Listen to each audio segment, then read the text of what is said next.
बिस्मिल्लाहिर्रहमानिर्रहीम, अस्सलाम वालेकुम। कैसे हैं आप सब लोग? खैरियत से? उम्मीद करता हूँ खैरियत से होंगे और मेरी वीडियो से कुछ ना कुछ सीख रहे होंगे। आज इस वीडियो में हम डिस्कस करेंगे मीट कैसे एक्सपोर्ट किया जाता है, बीफ कैसे एक्सपोर्ट किया जाता है पाकिस्तान से। हम ऑलरेडी इस पे वीडियो बना चुके हैं, लेकिन बहुत सारे क्वेश्चंस आ रहे थे कि सर हमें दोबारा से समझाएं, हमें कुछ चीज़ें समझ नहीं आई उसमें कि हम मीट को कैसे एक्सपोर्ट कर सकते हैं। देखें, सबसे पहले तो आपको ये पता होना चाहिए कि हम कितना मीट एक्सपोर्ट करते हैं पाकिस्तान से। मीट या बीफ कहाँ कहाँ जाता है, हमारी किन किन कंट्रीज़ में बाहर से इंपोर्ट होता है, हम किस किस को एक्सपोर्ट करते हैं, कौन कौन सी मेन कंट्रीज़ है जो इंपोर्टर हैं। उसके बाद आपको ये पता होना चाहिए डॉक्यूमेंटेशन क्या क्या है इसकी। ये सब चीज़ें आपको पता होगी। हमने पाकिस्तान से मीट कहाँ से लेना है, कैसे हमने एक्सपोर्ट करना है, पैकिंग कौन सी चाहिए। जब ये सारी चीज़ें आपको पता होंगी तो आप इजीली उसको एक्सपोर्ट कर सकते हैं। अगर हम इसके HS कोड की बात करें तो 0201 1000 से लेके ये 3000 तक जाता है। उसकी वजह यह है कि डिफरेंट टाइप के इसमें शामिल होते हैं। कुछ बोनलेस होते हैं, कुछ व्हील लेग होती है, कुछ नेक होती है, कोई और चीज़ें होती हैं। हर चीज़ का कोड जो है अलहदा से डिफ़ाइन किया हुआ है। तो आप लोगों को ये समझ आई कि HS कोड के थ्रू, HS कोड अगर आपको नहीं पता होगा तो आप कोई भी चीज़ एक्सपोर्ट नहीं कर सकते दुनिया से। अच्छा, अब इसके हम पोटेंशियल बायर्स की बात करें या इसमें इस बिज़नेस में अगर कोई नया बंदा आता है मीट के बिज़नेस में, तो उसको सबसे पहले जाहिर सी बात है, कोई भी बिज़नेस में आएगा तो उसको वो यही सोचेगा कि यार मैं इससे पैसे कैसे अर्न कर सकता हूँ। तो सबसे पहले आपको ये पता होना चाहिए इसमें बहुत ज़्यादा पोटेंशियल है। कहाँ पे पोटेंशियल है? गल्फ़ कंट्रीज़ में Dubai, Oman, Qatar, Bahrain, Saudi Arabia, ये मेन कंट्रीज़ हैं।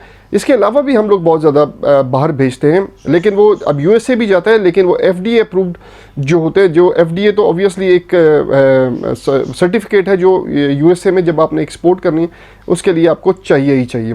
ठीक है, तो मेन जो है पोटेंशियल जो गल्फ़ कंट्रीज़ में, और ये बात आपको बड़ा क्लियर वाज़े बता दूं कि गल्फ़ कंट्री में हमारा बहुत ज़्यादा मीट बीफ एक्सपोर्ट होता है।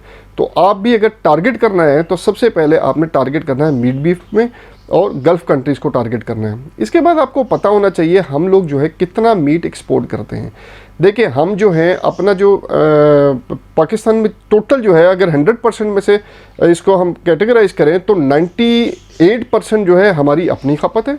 ठीक है, हम खुद खाते हैं। 2% हम मीट एक्सपोर्ट करते हैं। अब आप सोचते होंगे यार 2% मीट हम सिर्फ एक्सपोर्ट करते हैं। जी बिल्कुल 2% एक्सपोर्ट करते हैं। यहाँ पे आपको सबसे मज़े की ये बात बता दूँ कि जो हमारे कंपेटिटर्स हैं वो न्यूजीलैंड है, ऑस्ट्रेलिया है, इंडिया है। ये मेन जो हमारे कंपेटिटर्स हैं। बात ये समझने की बात ये, यहाँ पे गवर्नमेंट लेवल पे बहुत ज़्यादा सपोर्ट की जाती है। ठीक है, गोट फार्मिंग को, शीप फार्मिंग को, कॉ फार्मिंग को बहुत ज़्यादा सपोर्ट की जाती है। ऐसा हमारे पाकिस्तान में इतनी सपोर्ट नहीं है। लोग अपनी मदद आपके तहत काम कर रहे हैं। अगर देखा जाए वहाँ पे जो है हज़ार शीप्स, गॉट्स या कॉज एक फॉर्म्स में होती है। यहाँ पे हमारे कितनी होती है? 50 होगी, 100 होगी, मैक्सिमम 150, 200 होगी।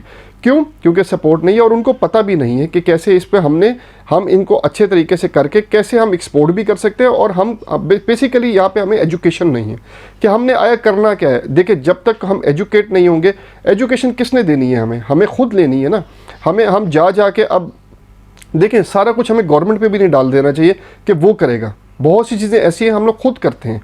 तो यहाँ पे अब आपको पता है कि गवर्नमेंट इस लेवल पे काम तो कर रही है, लेकिन बहुत ज़्यादा उस हर जगह रीच भी नहीं है।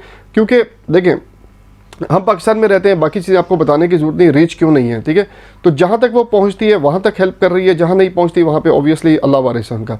तो मेहनत आपको खुद करनी है। मेहनत आप करोगे तो इंशाअल्लाह ताला एक दिन आप खुद भी एक्सपोर्ट कर सकते हो। तो हमारे जो पाकिस्तान में टोटल जो है 5.5 मिलियन जो है ना टन, मेट्रिक टन जो है हम हर साल की प्रोडक्शन है हमारी। तो हम क्यों नहीं इसको एक्सपोर्ट कर सकते और अच्छा रेवेन्यू कमा सकते? तो जो लोग एक्सपोर्ट कर रहे हैं वो अच्छा रेवेन्यू कमा रहे हैं। मैंने आपको बताया ना, जैसे हमारा ऑस्ट्रेलिया, न्यूजीलैंड और इंडिया मेन कंपटीटर है। तो हमें इसको compete करने के लिए हमें कोई सपोर्ट चाहिए। आपस में कर लें, ये गवर्नमेंट लेवल पे सपोर्ट चाहिए। हम इनको compete कर सकते हैं। अभी हमारी जो है अगर 300 मिलियन जो है हमारी एक्सपोर्ट है, तो हम इसको 600 मिलियन तक लेके जा सकते हैं। क्यों, कैसे जा सकते हैं? हम आपस में मिलकर कर सकते हैं। लेकिन हम आपस में क्यों मिलकर करेंगे? क्योंकि हमने तो एक दूसरे से आगे जाना है। अगर हम एक दूसरे से आगे नहीं जाएंगे तो शायद वो हम कम खा लेंगे उस टाइम पे, लेकिन हम मिलकर काम नहीं कर सकते। हर जगह ऐसे ही होता है, लोग मिलकर काम करते हैं और अपने मुल्क की तरक्की में हिस्सा डालते हैं। अगर इंटरनेशनल बात करें मटन और बीफ की खपत की, तो $500 अरब से ज़्यादा की इसकी खपत है। तो उसमें हम क्या कर रहे हैं, हम थोड़ा सा पोर्शन इसका एक्सपोर्ट करते हैं, तो बाकी कहीं से तो आता है। तो हमें कम्पीट करने के लिए मेहनत करनी चाहिए, गोट फार्मिंग की तरफ आना चाहिए, शीप फार्मिंग करनी चाहिए, उसके बाद जो है हमें गौ फार्मिंग करनी चाहिए। तो हम अच्छी एक्सपोर्ट करके, अच्छे लेवल पे एक्सपोर्ट करके, अच्छी प्रोडक्ट बना के, अच्छी पैकिंग करके, अच्छी लेबलिंग करके हम अच्छा एक्सपोर्ट का रेवेन्यू जनरेट कर सकते हैं। इसके बाद यहाँ पे आपको एक बात बताऊँ आपको, जो आप लोगों के लिए बड़ी हो, यहाँ पे हमारे यहाँ पे कोई भी ऐसा फार्मिंग वाला नहीं है जो ग्लोबल गैप से अटेस्टेड हो, मतलब उसके पास ग्लोबल गैप सर्टिफिकेट हो। ग्लोबल गैप सर्टिफिकेट होता है कि हम जो है कोई भी प्रोडक्ट को हम नेचुरली तौर पे जो है वो करते हैं। तो यहाँ पे हम लोग जो कोई भी जो है ग्लोबल गैप का सर्टिफिकेट, हमारे पास कोई ग्लोबल गैप का सर्टिफिकेट नहीं है, एक फार्म के पास भी ग्लोबल गैप का सर्टिफिकेट नहीं, जिसकी वजह से हमारी रसाई जो है ना दूसरी कंट्रीज़ में कम है, हम सिर्फ गल्फ तक रह जाते हैं। अब इंडिया की अगर बात करें तो इंडिया में लोगों के पास ग्लोबल गैप सर्टिफिकेट भी है, वो ऐसी कंट्रीज़ में भी एक्सपोर्ट करते हैं जहाँ पे हम तो दूर दूर तक सोच भी नहीं सकते। फिलिपाइन में ग्लोबल गैप के बगैर हम एक्सपोर्ट नहीं कर सकते, और इंडिया बहुत ज़्यादा एक्सपोर्ट करता है। अच्छा, इसके बाद बात करें, कुछ कट्स हैं जो इंपॉर्टेंट है और बाहर एक्सपोर्ट होते हैं, ठीक है, वो आप स्क्रीन पे देख रहे हैं, ये सारे कट चल रहे हैं और मैं आपको इनको 1 बाय 1 बताता भी हूँ कौन कौन से कट हैं। इसमें अगर बात करें, ये चक है, ठीक है, उसके बाद रिब आई स्टीक है, रिब स्टीक है, टी बोन स्टीक है, ट्राई टिप रोस्ट है, रम कैप है, राउंड कट है, शार्क मीट है, फ्लैंक स्टीक है, शॉर्ट प्लेट प्रिमल है, फोर शेक है, ब्रिस्केट कट है और बीफ चंक है। तो ये कोई कट्स हैं, ये सारे जो हैं ऑब्वियसली पूरी काऊ तो नहीं चली जाती, पूरा बीफ नहीं चला जाता, इनके कट्स हैं जो कट करके जाते हैं।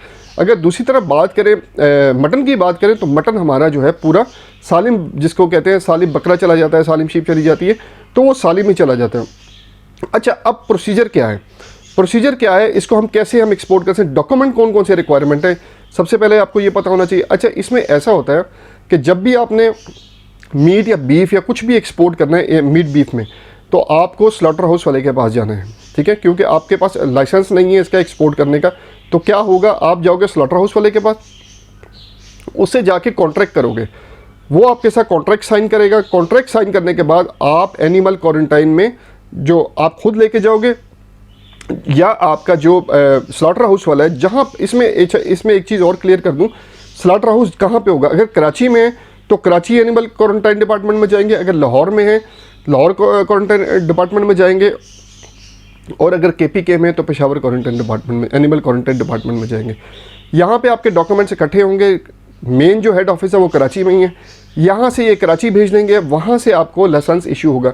After agreement with slaughter house आपके साथ एग्रीमेंट करेगा, वो स्टाम्प पेपर पे होगा, वो किस पे भी होगा, स्लॉटर हाउस एग्रीमेंट करेगा। उसके बाद जो है आप जो एनिमल क्वारंटाइन में जाओगे, वो आपको एक लेटर इशू कर देंगे, एक सर्टिफिकेट इशू कर देंगे, आप रिकग्नाइज हो जाओगे कि आप मीट या बीफ एक्सपोर्ट कर सकते हो। अच्छा, इसमें एक चीज़ और क्लियर करें कि डिफरेंट कट जब भी आपने एक्सपोर्ट करना है तो डिफरेंट कट एक्सपोर्ट करने, एक कट पे नहीं रहना। अगर एक कट करेंगे तो आपको मार्केट नुकसान दे देगी, ठीक है। वैसे होता है ये बायर की डिमांड पे, बायर भी आपसे जब भी डिमांड करेगा वो डिफरेंट कट ही मांगेगा, एक कट कभी आपसे नहीं मांगेगा। इसके बाद आपको ये भी पता होना चाहिए कि हमारी इंपोर्टिंग कंट्रीज़ कौन कौन सी है, जो हम जहाँ हम एक्सपोर्ट करके ज़्यादा रेवेन्यू जनरेट कर सकते हैं। वियतनाम हो गया, मलेशिया हो गया, इराक हो गया, अल्जीरिया हो गया, UAE हो गया, इजिप्ट हो गया, फिलिपाइन हो गया। ये ग्लोबल गैप के बगैर आप कर नहीं सकते, लेकिन ये जो टोटल जो है ना, फिलिपाइन 2.99% टोटल मीट का जो है ना वो बाइंग करता है, ठीक है। इसके बाद सऊदी अरेबिया, गल्फ कंट्री तो ऑब्वियसली हैं। तो ये जो कंट्रीज़ हैं मेन इंपोर्टिंग कंट्रीज़ हैं। इसके बाद आपका जो अगर आप बाय एयर भेज रहे हो तो बाय एयर में क्या होगा, आपने slaughter house, obviously slaughter house से रजिस्टर्ड होगा, स्लॉटर हाउस से रजिस्टर्ड होना है, आपने फ्रेड फॉरवर्डर से जो भी होगा उससे अपने फ्रेड लेना है, वो आपका जो है शिप वो जो आपका मीट या जो भी है बीफ या है, वो उसको जो है रेफ्रिजरेटर वैन में एयरपोर्ट तक ले आएंगे। एयरपोर्ट में आपके जो केजी वगैरह की जो सेटिंग हुई होगी फ्रेड फॉरवर्डर से, वो आयाटा एजेंट से आपने फ्रेड ले लिया, शिपिंग वाले से आपने कह दिया जी हमें एक कंटेनर, इसमें ये कंटेनर में जाता है, ये खुला नहीं जाता, इसका 1200 1300 1250 से 1350 केजी का एक कंटेनर होता है, ये उसमें लोड होता है, उस वही जो है वो प्लेन तक एज इट इज़ चला जाता है। तो आपने क्लियरिंग एजेंट एयरपोर्ट पे पहुंच गया, वहाँ से अनलोड हुआ, उसी कंटेनर के अंदर रखा गया, वहाँ पे इसका कस्टम क्लियरेंस हुई, वहाँ पे ANF वाले आएंगे, कस्टम वाले आएंगे, उसके बाद क्वारंटीन डिपार्टमेंट में आएगा, फाइटो सर्टिफिकेट वाले आएंगे, क्वारंटीन डिपार्टमेंट आएगा, वो आएगा। उसके बाद जो है आपका बीफ जो है स्कैनिंग में चला जाएगा। स्कैनिंग के बाद आपका बीफ एक्सपोर्ट हो जाएगा जिस कंट्री में आप करना चाह रहे हैं। तो ये एक प्रोसेस था मीट एक्सपोर्ट करने का। इसमें बहुत ज़्यादा पोटेंशियल है। आप लोग मीट एक्सपोर्ट में आए, बीफ एक्सपोर्ट में अच्छा रेवेन्यू जनरेट कर सकते हैं। बात यह है, समझने की बात है, जिसको समझ आ गई। अच्छा, एक सवाल एक बहुत ज़्यादा आ रहा था कि सर हम क्या अपना जानवर भी स्लॉटर हाउस वालों को दे सकते हैं? जी बिल्कुल। आप लोग राजनपुर वगैरह से, डेरा गाजी खान वगैरह से आप जानवर ख़रीद के आप स्लॉटर हाउस तक ले जाएं और वहाँ पे उनको अपनी मर्ज़ी से ज़िबा करवा के उनकी स्टैम्प वगैरह लगवा सकते हैं। कोई इशू नहीं। आप जब कॉन्ट्रैक्ट हो रहा हो, ये उनसे बात कर लें कि सर हमारे अपने जानवर है, हमारा अपना फार्म है, हम वहाँ से जानवर लेके आएंगे जहाँ से आपको सस्ता मिले वहाँ से। क्योंकि जो मार्केट में रेट चल रहा है 1200, 1250, 1100 रुपये, तो आप ऑब्वियसली आपका अपना जानवर होगा तो वो आप जब लेके जाओगे तो आपको सस्ता पड़ जाएगा। इसी तरह जब आप घर से बना के चलोगे ना, बचा के पैसे चलोगे, तो बाहर आप पैसे बचा लोगे। जब आप घर से पैसे नहीं बचाओगे ना, आप कोई बात नहीं, ले लो, उनसे ले लो, हम क्यों मेहनत करें, तो फिर आप पैसे नहीं बचाओगे, आप लॉस करोगे। तो चलें, आज फिर मैंने समझाया आप लोगों को। पिछली वीडियो में मैंने बड़ा डिटेल में बताया था।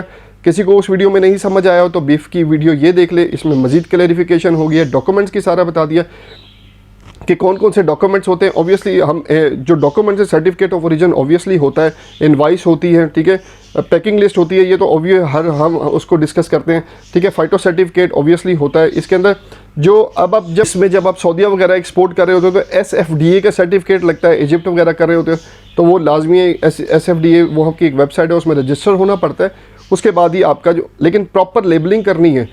किसी भी गल्फ़ कंट्री में आप भेज रहे हैं तो प्रॉपर लेबलिंग करनी है। प्रॉपर लेबलिंग नहीं करेंगे तो हो सकता है आपका पोर्ट से क्लियर ना हो। तो ये सऊदीया में सबसे बड़ा मसला है कि आपकी प्रॉपर अगर आपकी लेबलिंग नहीं होगी ना तो आपका पोर्ट पे पड़ा सड़ जाएगा। तो आपने इसको मेक श्योर करना है कि आपने लेबलिंग बेस्ट करनी है, पैकिंग उसकी बेस्ट करनी है। अगर कट्स हैं, अगर सालम जा रहा है तो वो तो एज इट इज़ चला जाएगा, उस पर कोई प्रॉब्लम नहीं, उस पर स्टैंप लगी होगी, वो ऑलरेडी ऐसे ही निकल जाएगा। चले, उम्मीद करता हूँ आपको आज की वीडियो से भी कुछ सीखने को मिला होगा। मेरी वीडियो को लाइक, सब्सक्राइब और शेयर करें ताकि आने वाले इंपोर्टर्स एक्सपोर्टर इससे कुछ ना कुछ सीख सकें। अगली वीडियो तक के लिए अल्लाह हाफिज़।